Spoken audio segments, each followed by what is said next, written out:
की लड़ाई है। राजस्थान की जेलें सुरक्षित नहीं, राजस्थान के आईसीयू के अंदर बच्चों के साथ बलात्कार हो रहे हैं, एम्बुलेंस में बलात्कार हो रहे हैं, हार्डकोर अपराधी पुलिस पे गोलियां चला के भाग जाते हैं, पुलिस के जवानों को वो शहीद कर देते हैं।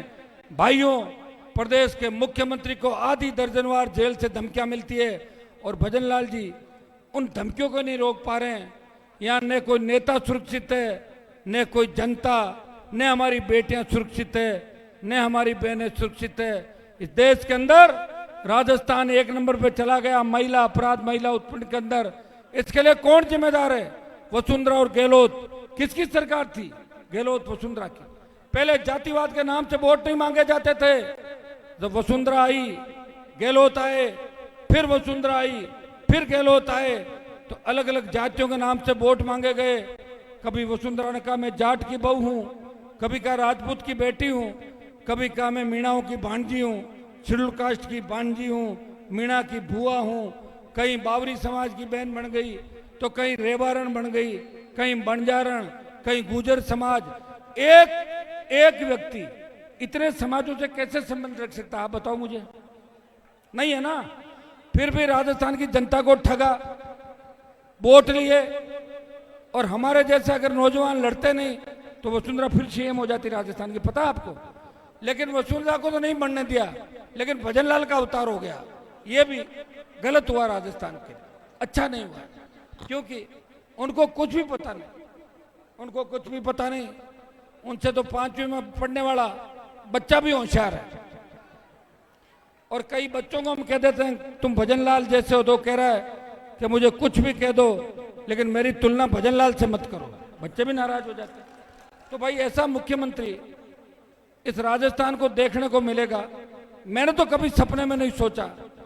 और बीजेपी को उन तमाम नेताओं को राजनीति छोड़नी चाहिए जो पोस्टर पे बड़ी बड़ी फोटो लगा के अपने आप को सीएम का दावेदार कह रहे थे। कहां गए वो सीएम के दावेदार? वो तो भजनलाल के घर पे बाहर खड़े रहते हैं टाइम मांगते हुए और ट्रांसफर पोस्टिंग के लिए। कितने बड़े अपमानित हो रहे हैं। कम से कम मैं अपमानित तो नहीं हो रहा हूं, मेरी बात तो खुले में कह रहा हूं।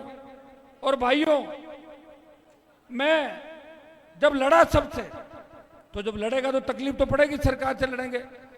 तो मेरे पास कोई ईडी सीबीआई आने की जगह नहीं थी। सरकार के लोग पलाश लेके आए और खंबे से मेरा तार काट के चले गए। ये जरूर किया था, ये देखा होगा आप लोगों ने। पैसा भी ले लिया, बाहर से चोरी छुपे कनेक्शन काट दिया। लेकिन मैंने भी सब मंत्री विधायकों के कनेक्शन वापस सही कराए, सारा पैसा जमा कराया, और मेरा कनेक्शन भजनलाल ने काटा है, मैं भजनलाल का कनेक्शन काट दूंगा, इतना विश्वास मैं आपको दिलाता हूं। आज तक तो समय जरूर लगा है, समय जरूर लगा है, लेकिन जीत हमारी हुई, क्योंकि हम एक से चले थे और लोग लाखों के साथ आए थे।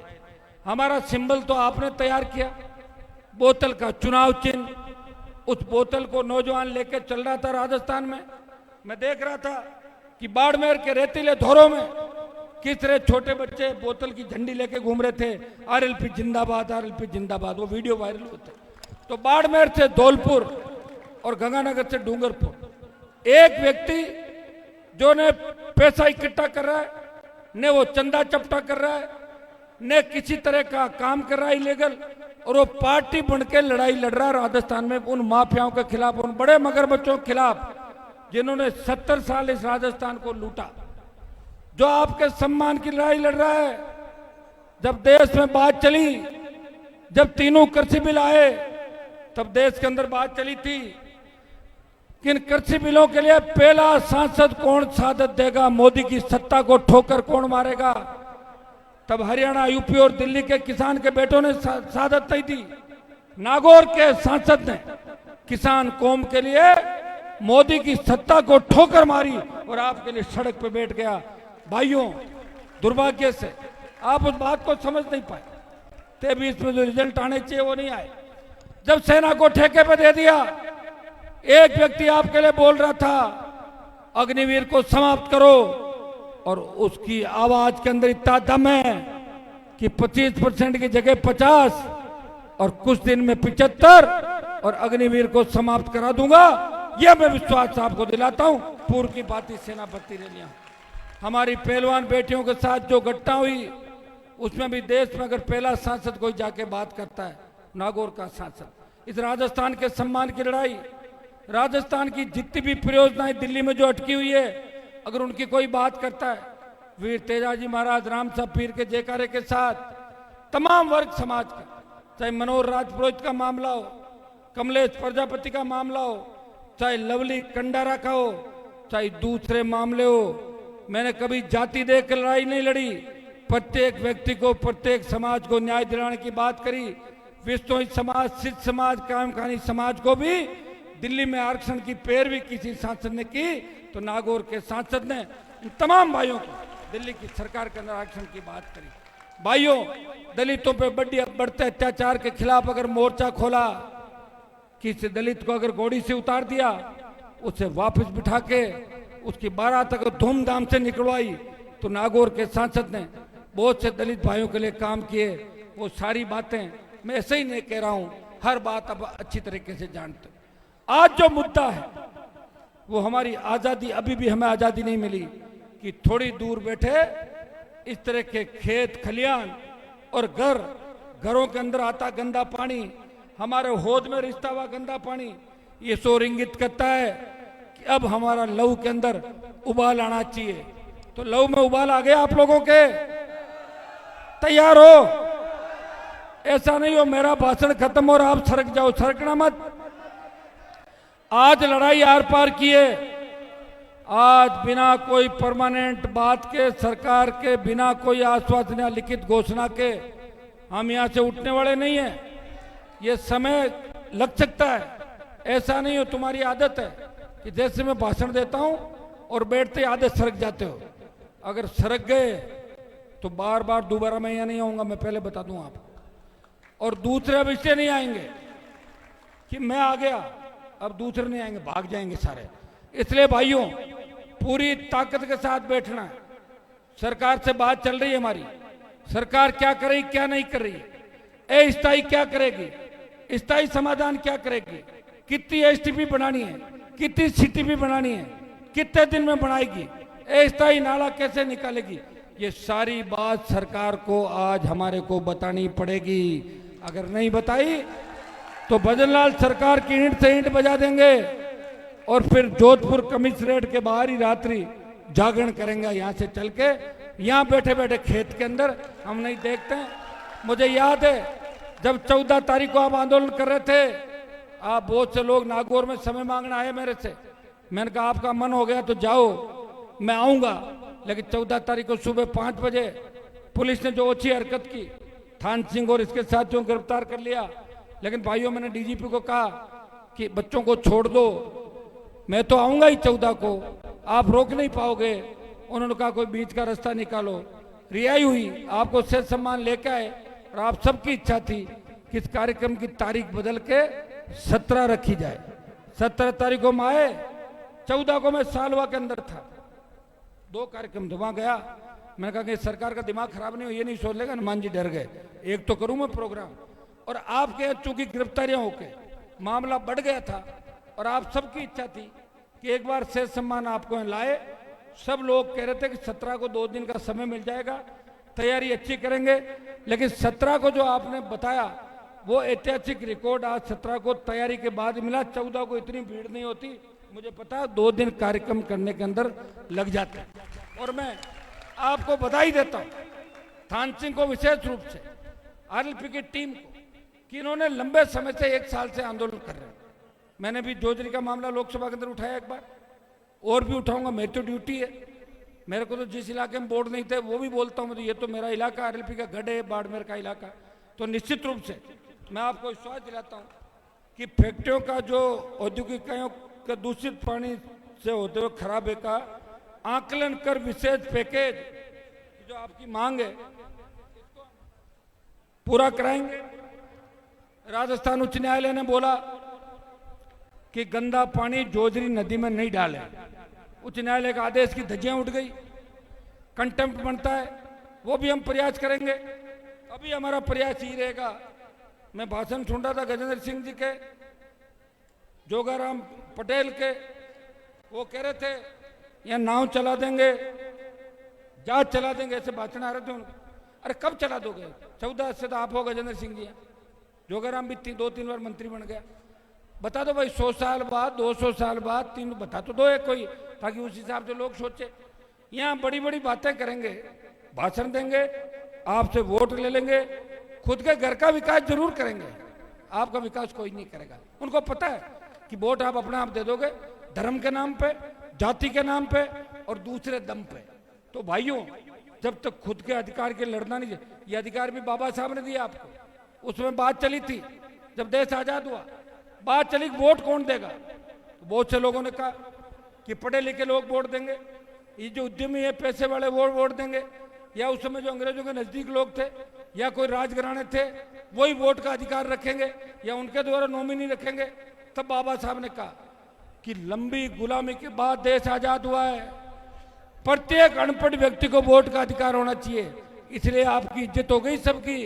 अगर उस समय वोट कट जाता तो उसी तरह अंग्रेजों ने जिस तरह राज किया, उसी तरह 70 साल नेता इस देश पर राज करते। तो भाइयों, जो संविधान ने हमें अधिकार दिया है, उस अधिकारों का हमें मजबूती से उस अधिकार के लिए लड़ना है। कानून हाथ में नहीं लेना, लेकिन कानून की रखवाली करने वाला अगर झूठी आंख दिखाए, उसे आंख नीचे कराने भी आनी चाहिए, नीचे कर उंगली और आंख, ऐसे नहीं चलेगा। ये ताकत आप लोगों के अंदर है। इस ऐतिहासिक कार्यक्रम के लिए मैं आप सबको बधाई दूंगा और मैं आपको विश्वास दिलाता हूं कि राष्ट्रीय लोकतांत्रिक पार्टी के वो मुद्दे, इस जोजरी की समस्या और इस इलाके का समाधान पानी का, ये तो हमारा प्रमुख मुद्दा हो गया, इसको लेके आंदोलन कर रहे हैं। लेकिन टोल मुक्त राजस्थान, फ्री बिजली, सशक्त लोकायुक्त, रोजगार और ये जितने भी पेपर लीक हुए राजस्थान में, इन सारे माफियाओं की, नेताओं की धरपकड़ और इनको सलाखों के पीछे डलवाना, ये मेरा काम है। आप मुझे आशीर्वाद देना, समय समय पर जब याद करूं आप इकट्ठा हो जाना। मैं विश्वास दिलाता हूं आपको अपने सपनों का राजस्थान आपके हाथ में दे दूंगा।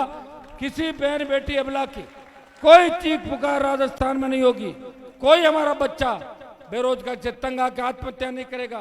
कोई हमारा बच्चा ये नहीं कहेगा कि नशे का कारोबार वहां हो रहा है, मैंने वहां से पुड़िया खरीद ली। ये नशा इस राजस्थान के लिए अभिशाप है। नशे को बंद कर देंगे, नहीं तो हमारी आने वाली पीढ़ियां हमें माफ नहीं करेगी और आने वाली पीढ़ियां खत्म हो जाएगी। प्रत्येक नौजवान से कहना चाहूंगा कि जिन्होंने नशा कर लिया वो अब नहीं करें, और जिन्होंने नहीं किया वो चालू नहीं करें, और नशे के कारोबारियों का साथ नहीं दे।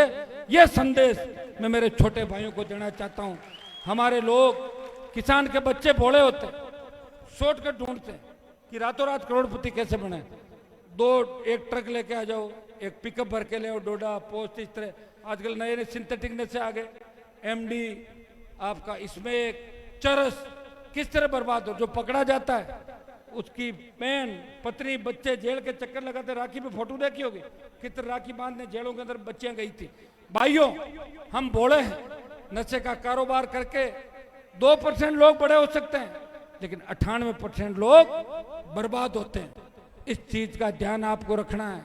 मैं आपको विश्वास दिलाता हूं कि मैं आपके लिए लड़ूंगा, आपको सत्ता के शिखर पर लेके जाऊंगा। रोने से राज नहीं देते, राज छीनने पड़ते हैं, और राज छीनने के लिए हनुमान बेनीवाल इन नौजवानों के साथ, किसानों के साथ, दलितों के साथ, सर्व समाज के साथ आधी रात को भी तैयार है। 25 साल मुझे लड़ते लड़ते हो गए, और 3 साल का मैंने और कह रखा 28 तक। 28 में अगर आपने मेरा साथ दिया और सब कुछ ठीक ठाक रहा, तो नए राजस्थान की तस्वीर आपके सामने होगी। राजस्थान की तकदीर भी बदलेगी, राजस्थान की तस्वीर बदलेगी। कोई भूखा नहीं सोएगा, किसान का सम्मान होगा, जवान का सम्मान होगा। हमारी बहन बेटियां रात को 12 बजे भी अगर बालोतरा, बाड़मेर, जोधपुर कस्बे में निकलेगी, उनको ऐसा महसूस होगा कि मैं मेरे घर के आंगन के अंदर घूम रही हूँ। वो सुरक्षित महसूस करेगी, हमारे बच्चे सुरक्षित महसूस करेंगे। यहाँ हर जगह अमन चैन होगा, शांति होगी। इतना विश्वास मैं आपको दिलाता हूँ।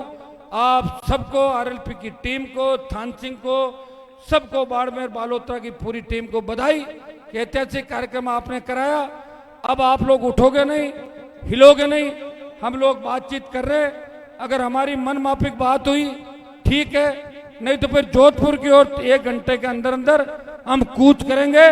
सारे लोग अपने गाड़ियों के नजदीक रहना, सरकार की ईंट से ईंट बजा देंगे, ये मैं विश्वास आपको दिलाता हूं। बहुत बहुत धन्यवाद। जय।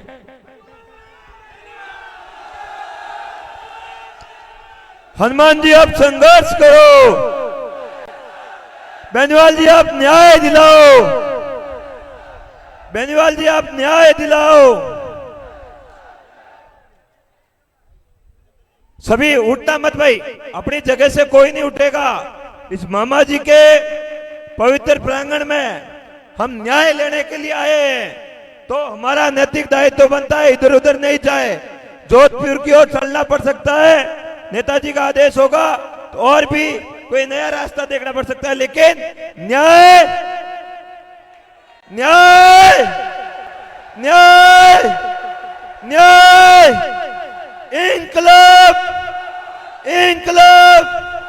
हनुमान बेनीवाल, हनुमान बेनीवाल, राष्ट्रीय लोकतांत्रिक पार्टी, किसान एकता, किसान एकता, जोधरी बचाओ।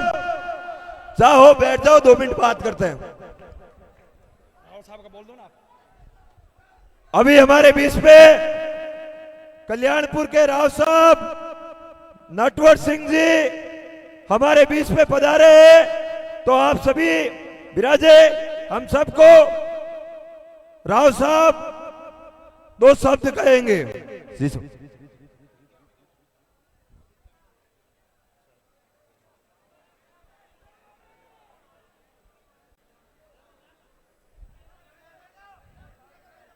परम आदरणीय हनुमान जी, बेनीवाल साहब और थान सिंह जी के कहने पे यहाँ पधारे और अपन जनता के बीच में जो टाइम दिया उसके लिए बहुत बहुत धन्यवाद, और अपन सब जनता की तरफ से आपका आभार प्रकट करते हैं। ये समस्या जो अपन पानी की है, पिछले 15 साल से अपन जूझ रहे हैं, जिसमें कभी कांग्रेस की सरकार आई, कभी बीजेपी की सरकार आई, और इस समस्या का कभी समाधान नहीं हुआ। और इसके पीछे कोई प्राकृतिक कारण नहीं, कुछ जो बड़े उद्योगपति हैं वो जो पानी छोड़ रहे हैं, और उस पानी को समाधान सरकार जानबूझ के नहीं कर रही है, उसकी वजह से ये समस्याएं जो है अपने एरिया में उत्पन्न हुई है।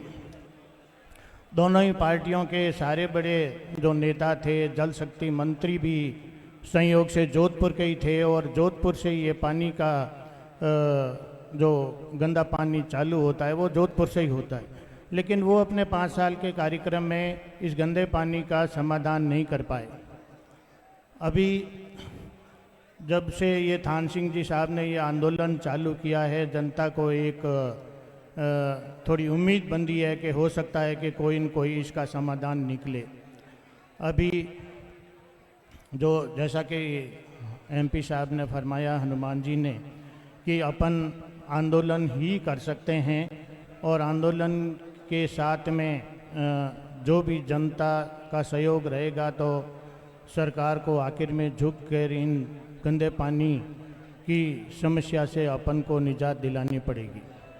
विधानसभा में अभी जो सवाल पूछा गया तो वहाँ पर्यावरण मंत्रालय की तरफ से ये कहा गया कि ऐसा कोई गंदा पानी डोली में आ रहा है, हमको ज्ञान नहीं है।